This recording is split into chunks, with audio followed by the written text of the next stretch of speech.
Bristol Community College, Mathematics with Dan Avedikian, Math 060, Topics in Developmental Mathematics, Section 1.9, Problem 15. This is Section 1.9, Problem 15.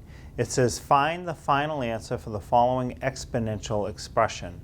And we have 2 raised to the 5th power.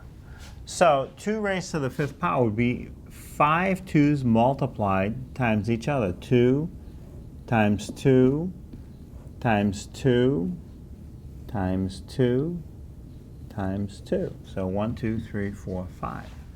So you multiply those 2's and get the answer. So you multiply the first pair of 2's. Oops. 2 times 2 is 4. And then the others will just come down for the time being.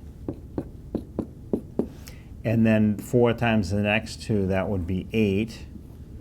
And then you bring down the other 2 next to it.